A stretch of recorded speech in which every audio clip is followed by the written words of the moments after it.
اچھا مفتی صاحب، یہ بات ہمارے ذہنوں میں کس نے بٹھا دی ہے کہ جب ہم صحابہ کرام رضوان اللہ تعالی اجمعین کی مثالیں رکھتے ہیں یا تابعین ما تابعین اولیاء اللہ کی مثالیں رکھتے ہیں تو آگے سے یہ جواب سننے کو ملتا ہے بھائی وہ تو بڑے اللہ والے ہیں، ان سے کیا مقابلہ، ہم تو ان کے کچھ بھی نہیں ان کے سامنے، اور ہم تو اس درجے تک پہنچ ہی نہیں سکتے۔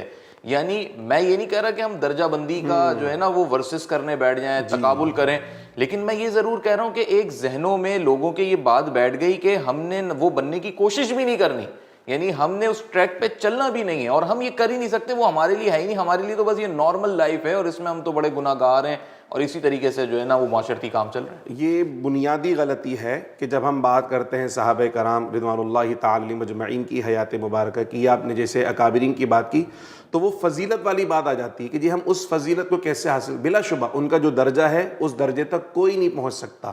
ہم بات کرتے ہیں عمل کی کہ ان کا جو عمل تھا وہ ہم اختیار کر سکتے ہیں، ہم ان جیسی فضیلت حاصل نہیں کر سکتے، لیکن کیا ان جیسے اچھے مسلمان بھی نہیں بن سکتے؟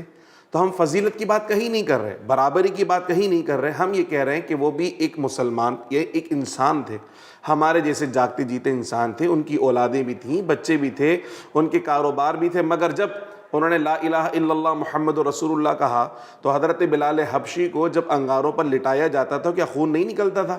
کیا چربی نہیں پگھلتی تھی؟ کیا کھال نہیں جلتی تھی؟ تو مطلب وہ انسان ہی تھے نا، مگر اس کے باوجود استقامت کیسی تھی کہ اتنی مار کھانے کے باوجود کبھی انہوں نے کلمہ کفر نہیں بکا، کہا لا الہ الا اللہ محمد رسول اللہ۔ اب سر تو کٹ سکتا ہے، یہ جان جسم سے نکل سکتی ہے، مگر محمد رسول اللہ صلی اللہ علیہ وسلم کی غلامی کا دامن میرے ہاتھ سے نہیں چھوٹ سکتا۔ اسی طرح حضرت عمار رضی اللہ تعالیٰ عنہ، ان کو جب شہید کیا گیا، ان کی اہلیہ حضرت سمیہ کو جب شہید کیا گیا تو کیا خون نہیں نکلا؟ تو وہ بھی تو گوشت پوست کے ہی انسان تھے، وہ ساری تکلیفیں انہوں نے برداشت کی ہیں، ساری پریشانی انہوں نے برداشت کی، کس کے خاطر؟ دین کی خاطر۔ تو وہ تکلیفیں جو انہیں پہنچی وہ تو ہمیں پہنچی نہیں ہیں۔ صحابہ کرام نے جب ہجرت کی تو کیا گھروں کو چھوڑ کر نہیں گئے؟ وہ گھروں میں رہتے تھے ہماری طرح۔ تو ہم نے تو اللہ تعالیٰ کی مہربانی سے ایسی کوئی مشقت دیکھی نہیں ہے، ایسی کوئی پریشانی دیکھی نہیں ہے۔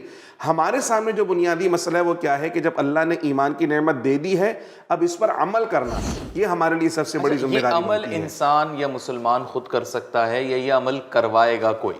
مطلب اس میں معاشرتی ذمہ داری کس کی بنتی ہے؟ جیسے ہم کہتے ہیں نا کہ بچہ نماز اس وقت تک نہیں پڑھے گا جب تک پیرنٹس اسے سکھائیں گے نہیں، پھر 7 سال کے بعد کہا جاتا ہے اس کی پٹائی بھی کرو، سختی بھی کرو۔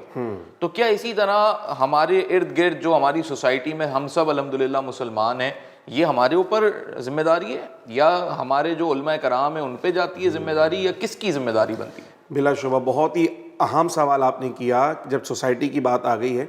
اس میں ہم اگر حضور علیہ الصلوۃ والسلام نے جو مدینہ منورہ میں ریاست قائم کی، اگر اس کو دیکھیں تو ہمیں یہ بات سمجھنے میں آسانی ہوگی۔ ہر شخص کی اپنی اپنی جگہ ذمہ داری ہے، علماء کی اپنی جگہ ذمہ داری ہے، اساتذہ کی اپنی جگہ ذمہ داری ہے، والدین کی اپنی جگہ ذمہ داری ہے، اور انڈیویجول ہر فرد کی اپنی ذمہ داری، اپنی اپنی کیپیسٹی میں ہر شخص ذمہ دار ہے۔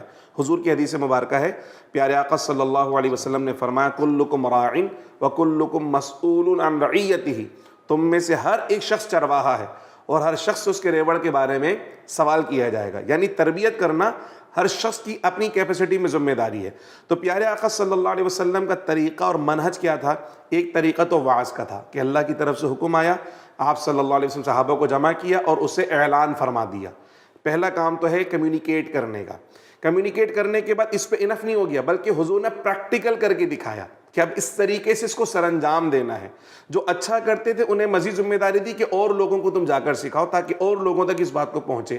اور پھر تیسری کیفیت یہ تھی کہ اس پر سختی کر دی کہ اگر آپ نے یہ کام نہیں کیا تو آپ کو پنش کیا جائے گا، اللہ کی جانب سے حکم آ گیا۔ تو ہوگا کیا کہ جب پوری سوسائٹی میں صلاۃ کا نظام قائم ہو جائے گا، نماز کا نظام قائم ہو جائے گا، اور ہر شخص خود سے نماز پڑھنے کا عادی ہو جائے گا، تو جو نئی نسل ہوگی وہ چاروں طرف کیا دیکھے گی کہ اذان ہوتے ہی سارے کام بند ہو جاتے ہیں، لوگ جاتے ہیں مسجد کی طرف۔ اب کسی کو بولنے کی ضرورت نہیں پڑے گی، دوسروں کے قدم اٹھتے ہوئے دیکھ کر وہ خود بھی مسجد کی طرف جانا شروع کر دے گا۔